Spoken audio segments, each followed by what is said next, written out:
sua falta, o seu pecado. Ele não conseguiu entender isso. Então nós temos que entender que Deus nos perdoa e nós devemos perdoar aqueles que nos ofendem e também devemos perdoar nós mesmos. Então nós vemos aí nas limitações dos discípulos várias limitações, várias coisas que eles não compreendiam porque não compreendiam a Escritura. Eles não tiveram fé suficiente para expulsar o demônio. Mesmo Jesus tendo os enviado e eles tendo expulsado demônios, não acreditavam mais. Vamos ver aí que eles se preocupavam com a posição social.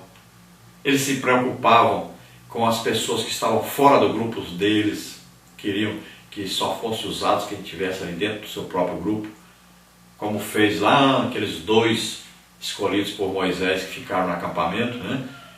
Ali estavam profetizando. Foi alguém dizer para Josué que Eldade e Beldade estavam no acampamento profetizando. E Josué foi a Moisés e disse: Moisés, proíbe-os.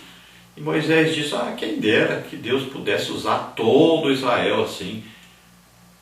Então não podemos ter ciúme porque os outros estão sendo usados. Então devemos sempre olhar para Jesus. Ele é o autor e consumador da nossa fé. Ele sofreu para que nós tivéssemos uma vida tranquila, em paz, sossegada, e uma vida de cristão, de verdadeiro cristão, que faz a obra de Deus na unção e no poder do Espírito Santo, acreditando no poder de Deus, na graça de Deus, na misericórdia de Deus, no perdão de Deus e perdoando os outros, assim como Jesus nos perdoou, Deus nos perdoou. Então lembrando sempre, repreende aquele que te ofende, se ele se arrepender, perdoa. Quantas vezes ele te ofender, que ele vier até você, perdoa. Isso é divino. Glória a Deus, aleluia. Vamos orar agora. Se você ouviu aí a palavra de Deus, você assistiu a esse vídeo e você deseja agora aceitar Jesus como Senhor e Salvador, aproveite a oportunidade. Nós vamos orar por você agora. Se você está enfrentando alguns desses problemas aí na sua vida, que você viu aí, esses problemas de limitações dos discípulos, e você está sendo limitado por alguma dessas situações, então você agora mude o seu parecer, mude o seu modo de olhar para isso, de enfrentar a situação, e enfrente da maneira que Jesus ensinou, e você começa uma vida nova com Deus. Vamos orar juntos agora. Pai querido, em nome de Jesus, te apresentamos agora essas vidas que se chegam a Ti, Senhor. Abençoa poderosamente. Oh, rebigrata, estender a força, clama cheia de ar. Estende, Senhor, agora a Tua mão poderosa para essas vidas e salva, Senhor, salva aqueles que estão ouvindo, que estão assistindo, em nome de Jesus. Perdoa todos os seus pecados, Senhor. Oh, Pai querido, em nome de Jesus, escreve o nome deles no livro da vida.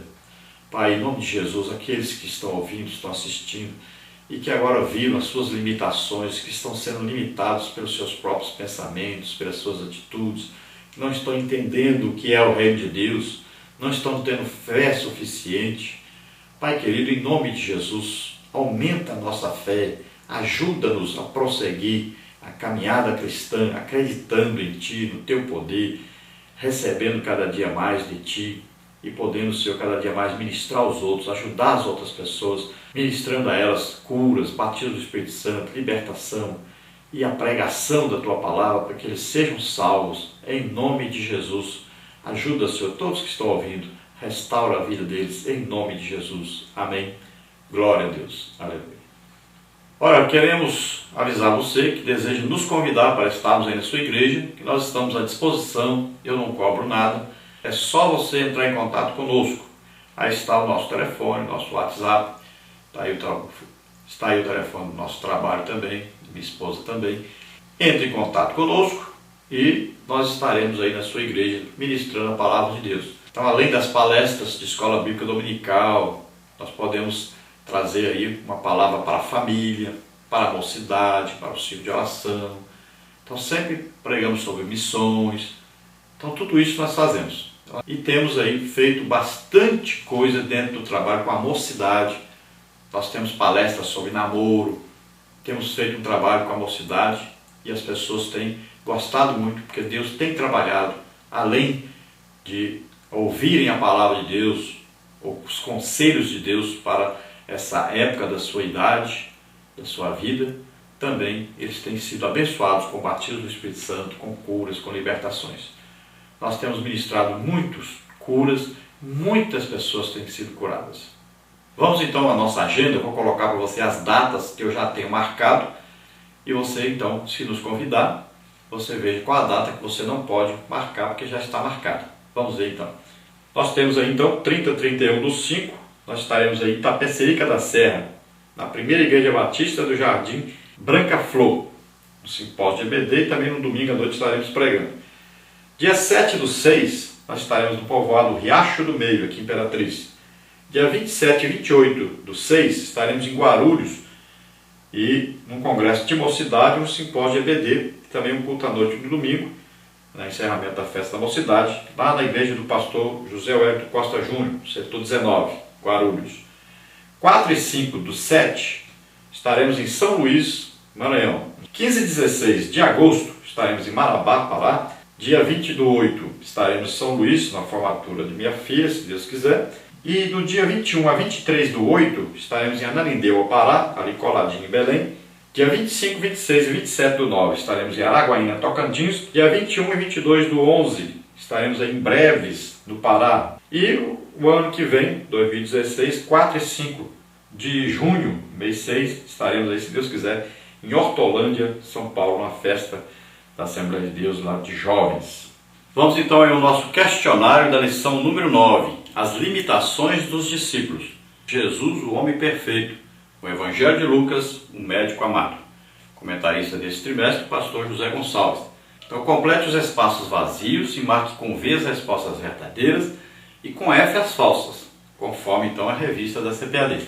Aqui nos vídeos nós trazemos já as respostas verdadeiras somente e também já as frases completas. Você encontra o questionário com as frases aí para serem completadas e também as perguntas com respostas verdadeiras e falsas em nosso site, como você vê aí o nosso endereço, e também em outros sites. Vamos então ao nosso questionário agora, só as respostas já verdadeiras e frases completas.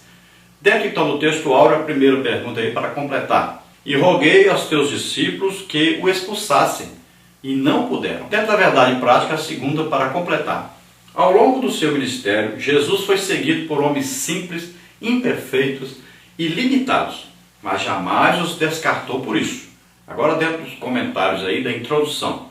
Pergunta número 3. Como eram os seguidores de Cristo?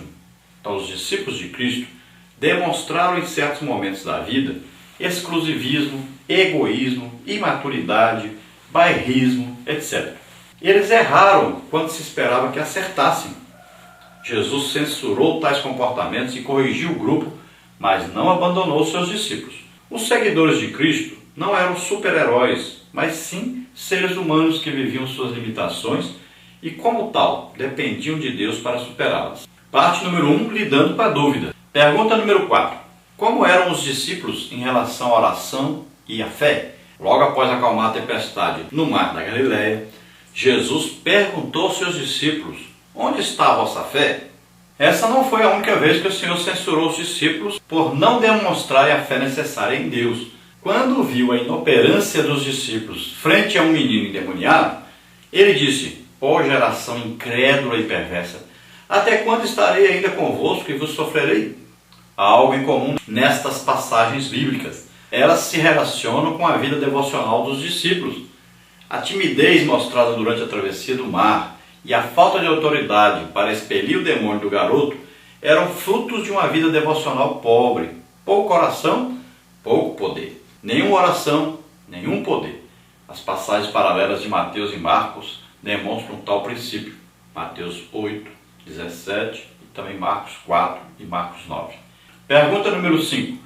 Como eram os discípulos em relação à palavra de Deus e à fé? Se a falta de oração traz incredulidade, por outro lado, a falta de conhecimento da palavra de Deus produz efeito semelhante. É isso que mostra a história dos dois discípulos no caminho de Emaús. No mesmo dia em que ressuscitou, o Senhor apareceu a dois deles quando se dirigiam para a aldeia de Emaús, cerca de 12 quilômetros de Jerusalém. Depois de dialogar com eles, Jesus percebeu o quanto eram incrédulos. O mestre reprovou a incredulidade dos discípulos e os chamou de nécios, isto é, desprovidos de conhecimento ou discernimento. Atualmente também muitos que se dizem discípulos estão sem conhecimento, discernimento e fé no mover de Deus. Que o Senhor Jesus encha os nossos corações de fé para que possamos viver e pregar a sua palavra. Parte número 2, lidando com a primazia e o exclusivismo. Pergunta número 6. Os discípulos buscavam a primazia entre si mesmos de que maneira? Lucas registra que suscitou-se entre eles uma discussão sobre qual deles seria o maior. Jesus, vendo o pensamento do coração deles, tomou a criança, pô-la junto a si. Os discípulos precisavam de uma lição a respeito de humildade. O exemplo de Jesus ao tomar uma criança foi excelente e com certeza eles puderam ver o quanto eram egoístas e ambiciosos. O adjetivo comparativo meison, traduzido como maior nesse texto, mantém o sentido de mais forte que. A ideia aqui é de primazia. Quem é o primeiro? Quem é mais forte? Quem é o mais apto?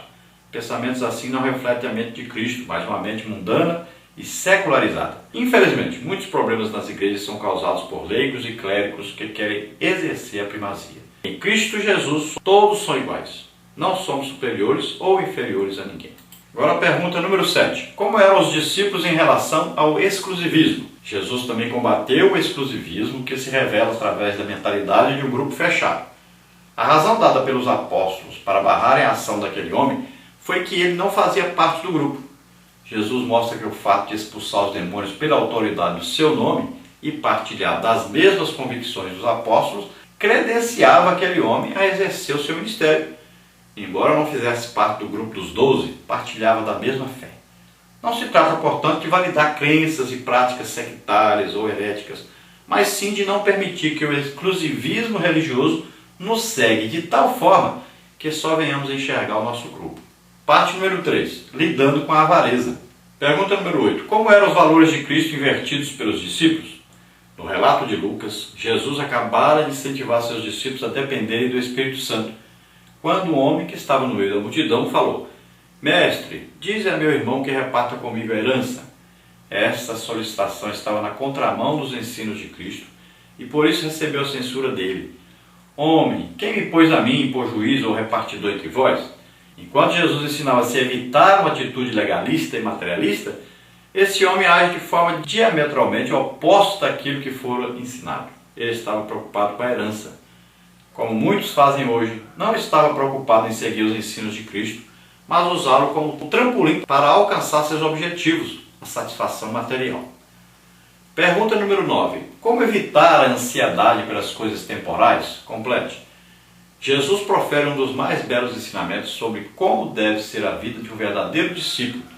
Jesus ensina a respeito das preocupações da vida. Como discípulos de Cristo, não podemos viver ansiosos pelas coisas dessa vida. Precisamos aprender a confiar em Deus, nosso provedor. As palavras de Jesus também revelam duas maneiras de se enxergar o mundo.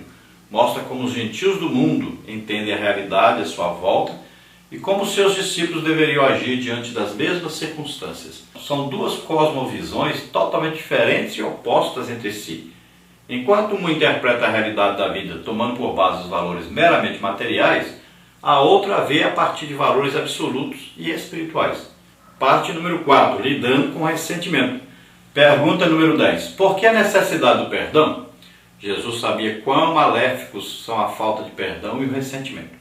De fato, a Bíblia mostra que a raiz da amargura é um mal que deve ser evitado a qualquer custo. A falta de perdão é vista como a raiz que produz brotos extremamente maléficos.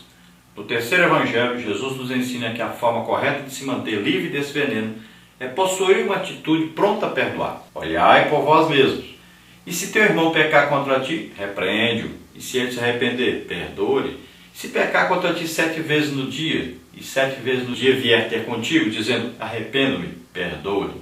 Pergunta número 11. Por que o perdão é uma via de mão dupla? Então Jesus também mostrou que o perdão é uma via de mão dupla. Quando ensinou sobre o perdão na oração do Pai Nosso, Jesus foi categórico em dizer que quem não perdoa também não será perdoado. Se, porém, não perdoardes aos homens suas ofensas, também vosso Pai vos não perdoará as vossas ofensas.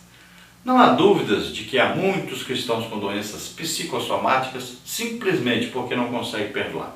Guardam ressentimentos na alma, como quem guarda dinheiro em banco.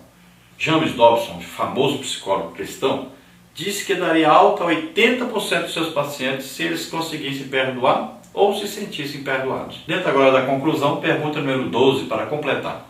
Ao estudarmos as limitações dos discípulos, alguns fatos ficam em evidência. Observamos que a incapacidade para enfrentar Satanás em Lucas 9,40 é justificada em Mateus 17,20 pela falta de fé.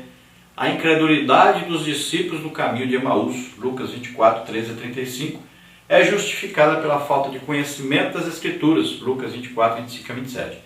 O desejo por grandeza e primazia, Lucas 9, 46 a 48, é uma consequência de terem se moldado à cultura do mundo. E a falta de perdão existe por não reconhecer a natureza perdoadora do Pai Celestial.